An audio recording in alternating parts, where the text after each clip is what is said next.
Hello everyone.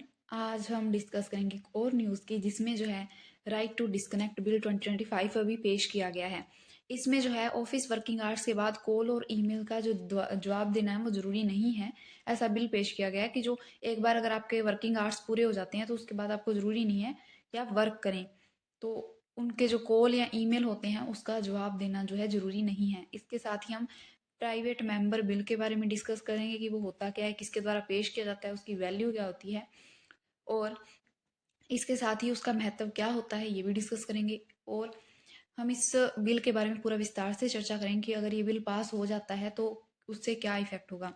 तो इस right to disconnect bill से जो है अगर आपके वर्किंग आवर्स पूरे हो जाते हैं आफ्टर वर्क जो है वर्किंग आवर्स के बाद वो आपको करने के लिए मजबूर नहीं किया जा सकता। Right to disconnect bill 2025।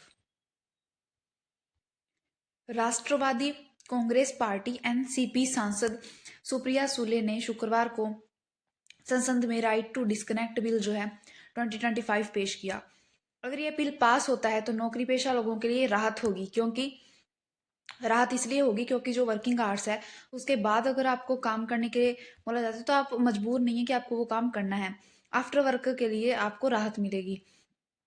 इस बिल में यह प्रस्ताव है कि हर कर्मचारी को काम के घंटों के बाद और छुट्टियों में अपने काम से जुड़े कॉल और ईमेल से डिस्कनेक्ट होने का कानूनी अधिकार दिया जाए। मतलब इसे लीगल राइट बनाया जाए, कानूनी अधिकार दिया जाए कि वो जो छुट्टियां होती हैं या फिर काम के घंटों के बाद जरूरी नहीं है कि वो कॉल रिसीव करें या फिर ईमेल रिसीव करें या रिप्लाई करें, तो उससे वो डिस्कनेक्ट भी रह सकते हैं। एम्प्लॉय वेलफेयर अथॉरिटी का भी इसमें प्रस्ताव है। यह बिल एक प्राइवेट मेंबर बिल के तौर पर सदन में लाया गया है।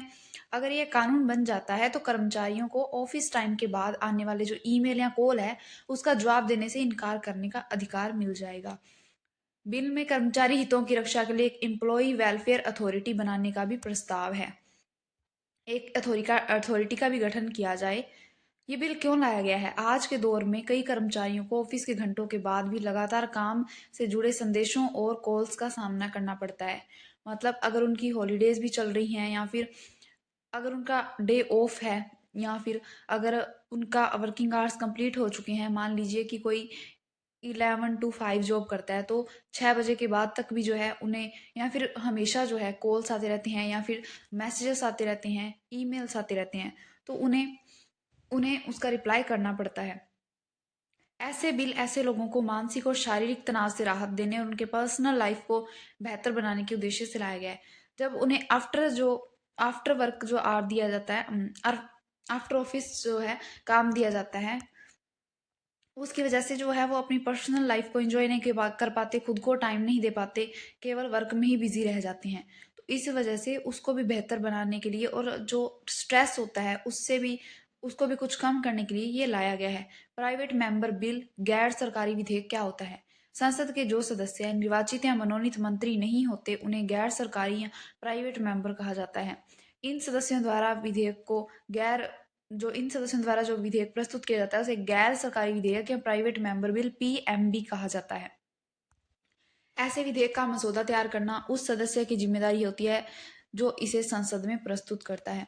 मतलब जो है ये वो ना तो मेंबर होते हैं, ना तो निर्वाचित मेंबर होते हैं, मंत्री होते हैं, और ना ही मनोनीत मंत्री होते हैं, इसलिए उन्हें प्राइवेट मेंबर कहा जाता है।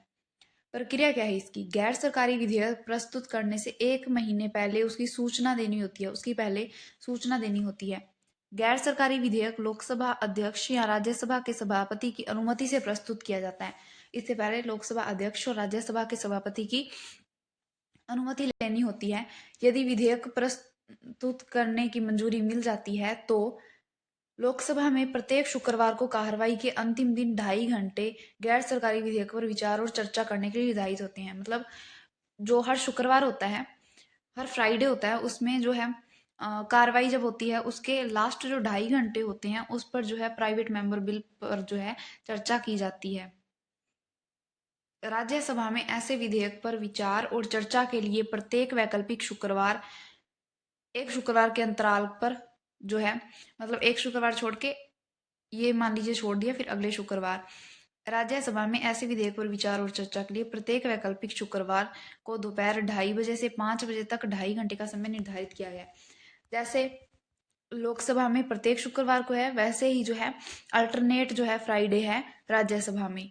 इसमें भी 2.5 घंटे का समय जो है निर्धारित किया गया चर्चा के लिए। भारत में पारित किया गया पहला गैर सरकारी विधेयक मुस्लिम वक्फ विधेयक 1952 था। इस विधेयक को सैयद मोहम्मद अहमद कासमी ने संसद में प्रस्तुत किया था। तो ये पहला गैर सरकारी विधेयक यानी कि ये पहला प्राइवेट मेंबर बिल था, मुस्लिम वक्फ विधेयक 1952। गैर सरकारी विधेयक का महत्व क्या है? नीतिगत नवाचार।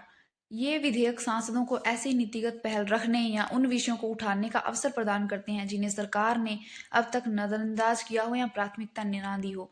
मतलब गवर्नमेंट के जो या फिर जो मंत्री होते हैं, अगर उन्होंने किसी चीज़ को प्राथमिकता ना दी हो या फिर हो सकता है कि वो उनके सामने ऐसा विचार ना आया हो, तो ये उन्हें पेश कर सकते हैं। उदाहरण के लिए राइट टू डिस्कनेक्ट विधेयक 2019 एक गैर सरकारी सदस्य द्वारा प्रस्तुत किया गया था। इस विधेयक में कर्मचारियों को उनके नियत घंटे के बाद ऑफिस कार्य के लिए संपर्क में नहीं किए जाने का कानूनी अधिकार देने का प्रावधान शामिल था। ऐसा ही एक विधेयक जो है 2019 में भी पेश किया गया था, जिसमें ऑफिस के जो आवर्स हैं उसके बाद जो है काम ना करने की उनका अधिकार था। सुधार की संभावना। गैर सरकारी विधेयक पुराने कानूनों में सुधार या नए मुद्दों पर नई बहस के लिए प्रेरित कर सकते हैं। मतलब हो सकता है कि ये ऐसे किसी कानून या मुद्दे पर संबंधित हों जिसमें कोई सुधार की बातचीत की गई हो, या फिर नए मुद्दों पर सरकार का ध्यान आकर्षित करने के लिए। उदाहरण के लिए ट्रांसजेंडर व्यक्तियों का अधिकार विधेयक 2014 एक गैर सरकारी सदस्य द्वारा पहली बार प्रस्तुत किया गया था। इसके बाद सरकार ने ट्रांसजेंडर व्यक्ति अधिकारों का संरक्षण विधेयक 2019 पेश किया। पहले एक प्राइवेट मेंबर बिल पेश किया गया था ट्रांसजेंडर के लिए, और उसके बाद ऐसा विधेयक जो है पेश किया गया 2019 में। पार्टी लाइन से स्वतंत्र अभिव्यक्ति। ये विधेयक सांसदों को 10वीं अनुसूची के प्रावधानों से परे जाकर पार्टी अनुशासन से स्वतंत्र होकर अपने विचार व्यक्त करने का अवसर प्रदान करते हैं। इससे लोकतांत्रिक भागीदारी और विमर्श को बढ़ावा मिलता है। निगरानी और संतुलन। ये विधेयक सरकार की नीतियों का विकल्प प्रस्तुत कर सांसदों को सरकार की जवाबदेही तय करने के लिए एक प्रभावी माध्यम प्रदान करते हैं। तो इस तरीके से ये उनकी कुछ विशेषताएं होती है। पूर्ववर्ती निजी विधेयक। पिछली बार दोनों सदनों में एक निजी सदस्य विधेयक 1970 में पारित किया गया था। यह सर्वोच्च न्यायालय आपराधिक अपीलीय क्षेत्राधिकार का विस्तार विधेयक 1968 था। ऐसे ही बहुत सारे प्राइवेट मेंबर जो बिल हैं पेश किए जाते हैं, लेकिन इनके जो है पास होने के चांसेस बहुत कम होते हैं। 14 निजी गैर सरकारी विधेयक, जिनमें 5 राज्यसभा में पेश किए गए, अभी कानून बन चुके हैं। मतलब 14 जो है पीएमबी अभी कानून बन चुके हैं। कुछ अन्य निजी जो कानून बन गए हैं उनमें शामिल है लोकसभा कार्यवाही प्रकाशन संरक्षण विधेयक 1956, संसद सदस्यों के वेतन और भत्ते संशोधन विधेयक 1964 लोकसभा में पेश किया गया। भारतीय दंड संहिता संशोधन विधेयक 1967 राज्यसभा में पेश किया गया। इस तरीके के कुछ विधेयक हैं। गैर सरकारी विधेयकों की जो संख्या है वो कम क्यों हो रही है? मतलब प्राइवेट मेंबर बिल जो है अभी कम पेश किए जाते हैं बहुत, और इसके साथ ही इनके पास होने की संभावना भी बहुत कम होती है। व्यवधान। संसद में बैठक बार बार स्थगित होने और सामान्यतः सत्रों में हंगामा होने की वजह से इन विधेयकों पर चर्चा का समय नहीं मिल पाता। उदाहरण के लिए 17वीं लोकसभा के कार्यकाल 2019-24 के बीच लोकसभा में 729 और राज्यसभा में 705 गैर सरकारी विधेयक प्रस्तुत किए गए, लेकिन इनमें से केवल 2 विधेयक लोकसभा में और 14 विधेयक राज्यसभा में चर्चा के लिए प्रस्तुत किए गए। अब आप देख सकते हैं कि 700 जो है प्रस्तुत किए जा रहे हैं, लेकिन लोकसभा राज्यसभा में केवल 2 और 14 ही जो है चर्चा के लिए प्रस्तुत किए गए। तो इस तरीके का व्यवधान होता है। प्रक्रिया संबंधी समस्याएं।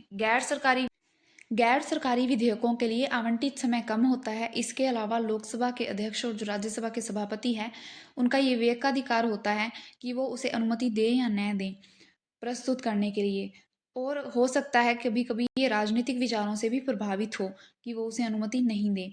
तो इस तरीके के ये कुछ फैक्टर हैं जो इनके पारित कम होने के कारण है। संसाधनों की भी कमी है। गैर सरकारी सदस्यों के पास अनुसंधान सहायता, विधेयक का प्रारूप तैयार करने की विशेषज्ञता या संस्थाओं से समर्थन का अभाव होता है। जबकि इस तरह की सुविधाएं सरकारी विधेयकों को प्राप्त होती है। राजनीतिक इच्छा शक्ति की कमी, अक्सर जो है गैर सरकारी विधेयकों की उपेक्षा करी जाती है, इसी वजह से ये कम पेश किए जाते हैं।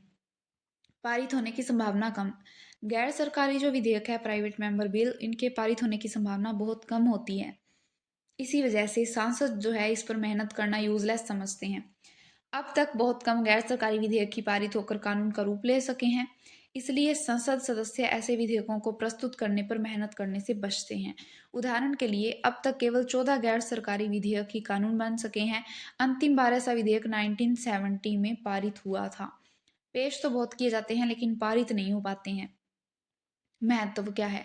निजी सदस्य विधेयक का उद्देश्य है सरकार का ध्यान उस ओर आकर्षित करना है जो कि सांसदों के, मंत्रियों के अतिरिक्त एक अन्य महत्वपूर्ण मुद्दा हो जिसे विधायी हस्तक्षेप की आवश्यकता हो। मतलब ऐसा भी हो सकता है कि कोई मुद्दा मंत्रियों ने इग्नोर किया हो या फिर उनकी नज़र से बच गया हो, तो उस पर अगर ध्यान केंद्रित करवाना है तो प्राइवेट मेंबर बिल जो है एक अच्छा पॉइंट है। सरकारी बिल और जो प्राइवेट मेंबर बिल है उनमें डिफरेंस क्या है? सरकारी बिल जो है एक संसद के मंत्री द्वारा पेश किया जाता है, बल्कि ये किसी अतिरिक्त अन्य सांसद द्वारा प्रस्तुत किया जाता है जो कि ना तो निर्वाचित होता है और ना ही मनोनीत होता है। सरकारी विधेयक नीतियों को, सरकार की नीतियों को प्रदर्शित करता है और निजी विधेयक विपक्ष की नीतियों को। सरकारी विधेयक की पारित होने की संभावना बहुत ज़्यादा होती है क्योंकि वो गवर्नमेंट जो है सत्ता में होती है और उसका बहुमत मिल जाता है।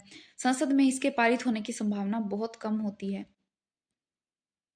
सरकारी विधेयक, संसद द्वारा सरकारी विधेयक अस्वीकृत होने पर सरकार को इस्तीफा देना पड़ सकता है। मतलब अगर ये बिल जो है अस्वीकृत हो जाता है, इसका मतलब ये है कि सरकार ने जो अपना मत खो दिया है, तो इस वजह से सरकार गिर जाती है या सरकार को इस्तीफा देना पड़ सकता है।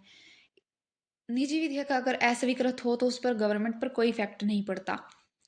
सरकारी विधेयक को संसद में पेश होने के लिए 7 दिनों का नोटिस होना चाहिए। इस विधेयक को पेश करने के लिए 1 महीने नोटिस देना पड़ता है, 1 महीने का नोटिस देना पड़ता है। सरकारी विधेयक इससे संबंधित विभाग द्वारा विधि विभाग के परामर्श से तैयार किया जाता है। मतलब इसके लिए बहुत सारे विभाग और समितियां होती है, उसके बाद ये तैयार किए जाते हैं। इससे जो है इसका संबंधित सदस्य ही मसौदा तैयार करते हैं। मतलब इसे संबंधित सदस्य द्वारा तैयार किया जाता है, इसमें कोई कमेटी या फिर संस्था का गठन नहीं किया जाता। तो इस तरीके से ये पीएमबी होते हैं। और अभी राइट टू डिस्कनेक्ट बिल जो है वो पेश किया गया है। अगर वो पारित हो जाता है तो उससे बहुत ज़्यादा राहत मिलेगी कर्मचारियों को। तो ये अच्छा होगा उनके लिए, क्योंकि उन्हें जो ऑफिस के वर्किंग आवर्स हैं उनके बाद भी काम नहीं करना पड़ेगा और वो अपनी पर्सनल लाइफ पे या फिर अपने हेल्थ पे खुद पर जो है फोकस कर पाएंगे। तो इस तरीके से ये विधेयक था। आई होप आपको ये समझ आई होगी। If you like it then do subscribe and like. Thank you so much.